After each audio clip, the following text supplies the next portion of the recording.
Assalamualaikum warahmatullahi wabarakatuh. A'udzubillahi minasyaitonir rajim. Bismillahirrahmanirrahim. Alhamdulillahilladzi an'ama 'alaina bi ni'matil jazilah. Asyhadu an la ilaha illallah wahdahu la syarika lah. Asyhadu anna sayyidina Muhammadan abduhu wa rasuluhu. Nabiyul mujtabah. Shalatu wassalamu ala Rasulillah wa ala alihi wa sahbihi wa mawalah. Wala haula wala quwwata illa billah. Alhamdulillahirabbil alamin. Pada pagi yang cerah ini kita bisa bertatap muka sekaligus silaturahmi dalam rangka pertemuan menghadapi haul para masyayikh sekaligus khotaman anak-anak santri yang bayan baik putra maupun putri. Selanjutnya yang berhubungan dengan seorang tokoh yang diholi masuk beliau Al-Maghfurlah ibunya Umi Latifah, seorang Sri Kadhi Bayan yang telah memperjuangkan misi-misi agama Islam lewat Al-Quran dan juga lewat kitab-kitab yang lain yang terkenal dengan kitab kuning. Sekilas histori sejarah dari beliau Al-Maghfurlah Al-Hamidah bin Umi Latifah berjuangkan Islam yang lewat Al-Quran dan kitab yang lain di Pondok Pesantren Bayan. Memang ada hubungan eratnya dengan Hadratus Syekh Al-Maghfurlah Subhanallah.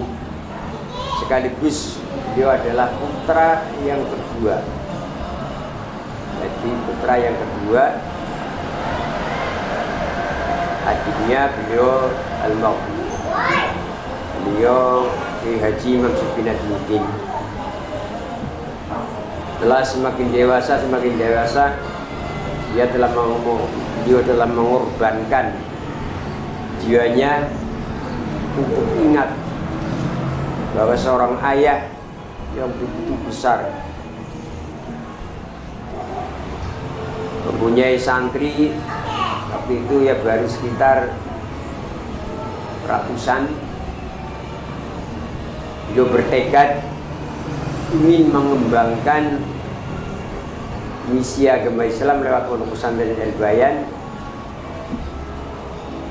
Dia terjun ke pondok pesantren yang pertama adalah beliau pergi ke Pondok Pesantren Lasem. Waktu itu belum tahfidzul Quran. Setelah di Lasem beberapa tahun melanjutkan tahfidz Pondok Pesantren Sunan Pandanaran Yogyakarta, asuhan beliau Al-Maghfurlah Kiai Haji Mufid Masud. Beliau merelakan diri sekaligus terjun kepada Al-Quran dan tidak asing lagi beliau Hadratul Mukarram Al-Maghfurlah Syekh Mufid telah mendidik dengan tekun apa yang hubungannya dengan Al-Quran, dan beliau Al-Maghfurlah Umi Latifah memang sudah bertekad bulat ingin memperdalam mengkaji Al-Quran dan sekaligus apa tujuan daripada menghafalkan Al-Quran. Setelah kurang lebih berapa tahun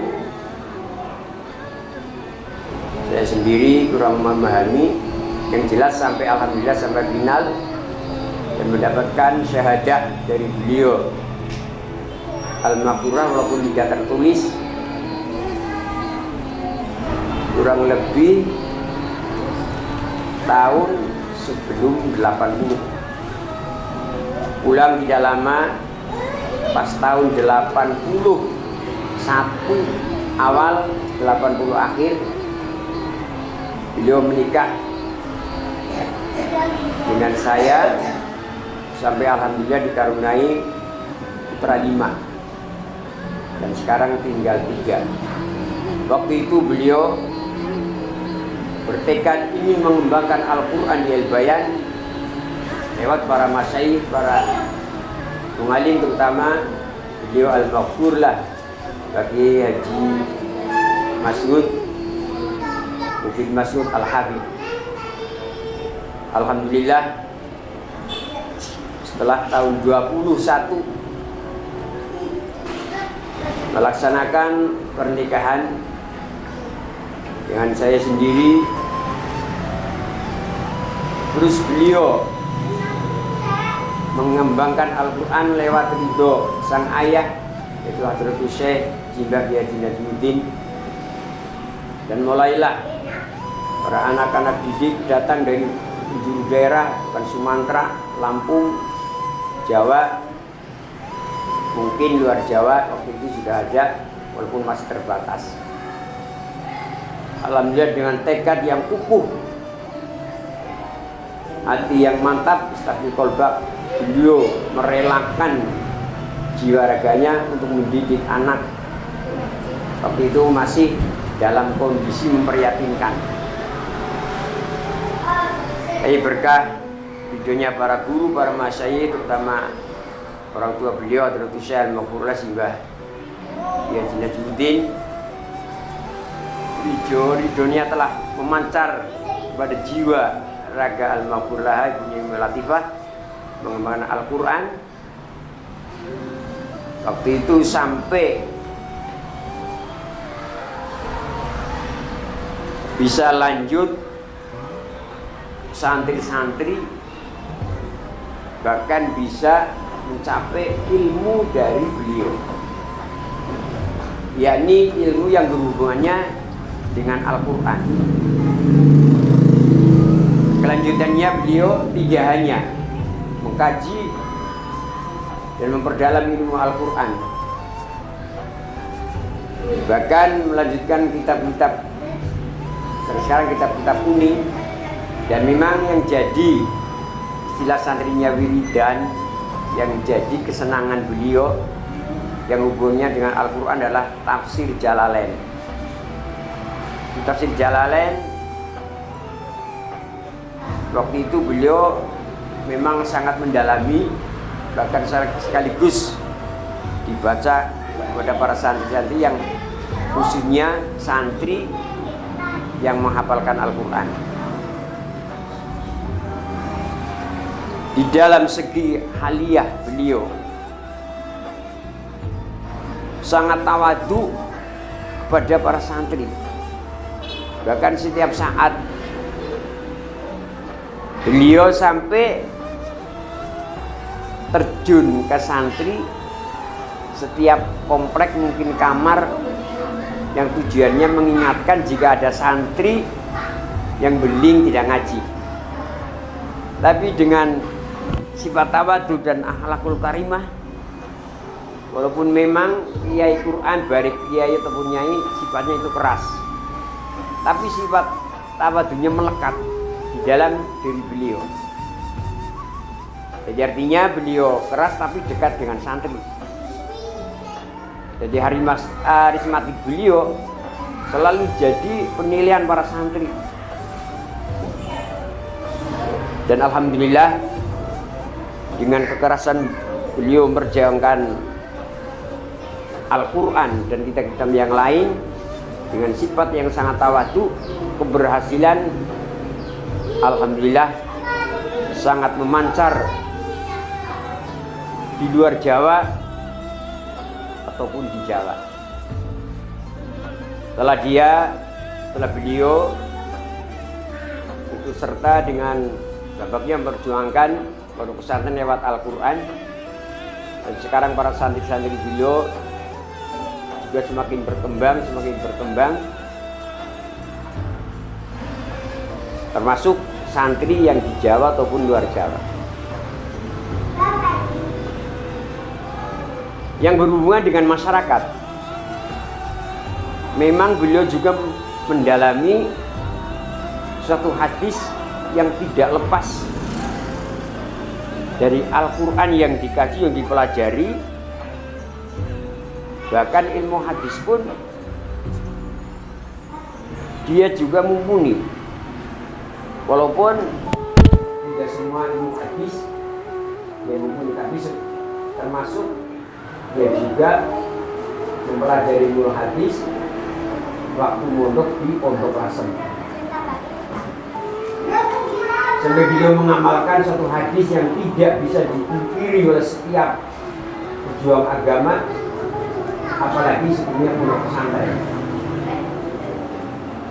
Dia melaksanakan hadis walaupun singkat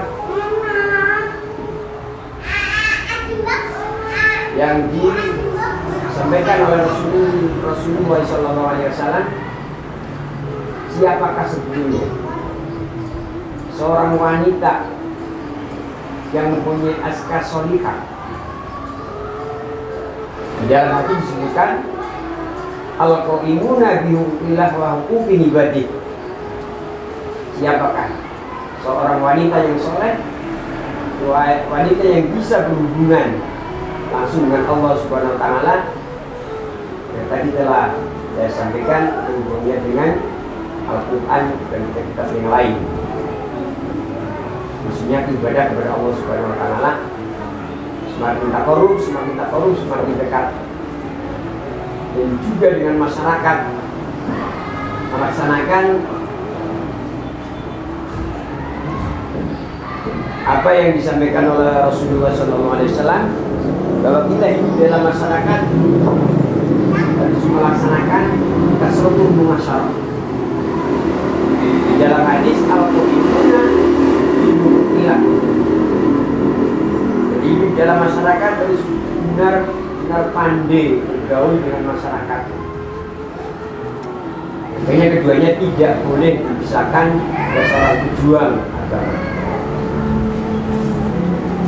Satu yang punya dengan ibadah, otomatis dalam Al-Quran dan kitab yang lain, yang ibadah maghrib yang 5 waktu. Dan keduanya harus baik dan pandai mumasyarah, bergaul dengan masyarakat, tidak memandang itu fakir miskin, kaya, pejabat. Jadi beliau sangat support bergaul dengan masyarakat, yang akhirnya masyarakat bisa menilai seorang pejuang memang harus demikian. Jadi ibaratkan sebagai cermin, cerminnya baik, insya Allah orang yang bercermin akan semakin baik. Namun walaupun dunia goncang ilbayan, terutama yang hubungannya dengan Al-Quran, kita tetap harus husnuzon kepada Allah Subhanahu wa taala. Oleh Al-Quran berkembang, setiap tahun berkembang, datang murid sengaja memang menghafalkan Al-Quran, tapi Allah lain daripada kehendak manusia. Walaupun bagaimanapun Allah menghendaki bahwa beliau suruh pulang di hari bahannya, walaupun yang ditinggalkan harus tawakal dan sabar. Tapi alhamdulillah, walaupun hampir saja patrok Al-Quran dan sekarang dilaksanakan oleh putra Abah, ini pun Abah, Nur Suki, putra mantu, Wismu. Alhamdulillah sekarang dilaksanakan dan baik dan berjalan. Saya sebagai suami Bumi Latifah, semoga Al-Quran selalu abadi dan istiqomah dan kebayan, dan semakin tambah anak-anak yang mengaji dan mengkaji sekaligus mengamalkan Al-Quran. Semoga tambah berkah dan tambah manfaat, khususnya kepada anak-anak yang mengaji Al-Quran, dunia bersantri-santri. Memang sebetulnya kehidupan manusia tidak lepas dari Al-Quran Dengan Al-Quran mencakup semua kehidupan manusia, khususnya tentang ibadah, tentang ekonomi, politik, apapun. Maka setelah beliau kembali ke hadirat Allah Subhanahu wa Ta'ala, kita memang sangat prihatin sebagai santri, mungkin sangat prihatin ditinggalkan oleh beliau. Tapi alhamdulillah beliau kembali ke hadirat Allah sudah punya amal jariah ilmu di daerah Jawa ataupun luar Jawa, dan alhamdulillah sekarang semoga semakin berkembang kelanjutannya. Anak tadi mengesabab mereka bisa melaksanakan apa yang pernah dilaksanakan oleh para guru dan para masyayikh, terutama itu beliau tentang pengkajian Al-Quran dan menghafalkan Al-Quran sekaligus memaham arti daripada Al-Quran. Alhamdulillah saya sendiri sebagai suami, walaupun ditinggalkan, sangat prihatin yang sobar. Jadi saya sampaikan memang kehendak manusia tidak sama dengan kehendak Allah Subhanahu wa Ta'ala. Saya ditinggalkan 5 anak masih kecil. Dulu waktu ditinggalkan wasiat kepada saya, Abah, besok anak-anak perlukan jangan ditinggalkan, suruh menghafalkan Al-Quran. Alhamdulillah dengan wasiat beliau 3 anak putri bisa benar-benar direct ikut melaksanakan jalan beliau, termasuk anak yang ke-1, ke-2, dan ke-4. Jadi saya mohon doa restunya, sekaligus doa dari para masyayikh, para mualim, khususnya untuk Al-Bayan dan khususnya lagi untuk belajar Al-Quran. Semoga anak-anak yang menghafalkan Al-Quran benar-benar mendapatkan ridho dari Allah Subhanahu wa Ta'ala dan mendapatkan ridho dari para masyayikh, para guru, khususnya yang benar-benar mendidik Al-Quran. Dan saya sekilas histori sejarah beliau mulai mondok sampai mukim dan sampai kembali ke hadirat Allah Subhanahu wa Ta'ala. Hanya saya sekeluarga mohon doa restu semoga anak yang ditinggalkan bisa melaksanakan tugasnya sang ibu dan berbakti sekaligus kepada Al-Bayan di Al-Quran Al-Karim. Dan ini pelajaran yang lain, termasuk pelajaran yang formal dan non formal. Yang paling penting Al-Quran sebagai dasar utama pendidikan apapun. Maka saya sebagai keluarga dari beliau Al-Maghfurlah Al-Maghfirah, sekali lagi benar-benar mohon doa restu semoga anak-anak beliau bisa benar-benar melanjutkan perjuangan beliau sekaligus perjuangan Habib Syekh Al-Maghfurlah hingga Bidin dan Simba Al-Maghfurlah Muhammad Zuhud dan para masyayikh yang lain. Mungkin saya sendiri tidak bisa menceritakan sejarah beliau karena terbatasnya waktu. Saya sebagai keluarga mohon maaf yang sebesarnya. Sekali lagi dengan Al-Quran semoga Al-Bayan akan semakin harum, semakin berjaya dan memancar. Karena Al-Quran di segala penjuru, baik luar ataupun baik Jawa ataupun luar Jawa. Dari saya dan Allah wa iyyakum ajma'in wa nakum minkum. Assalamualaikum warahmatullahi wabarakatuh.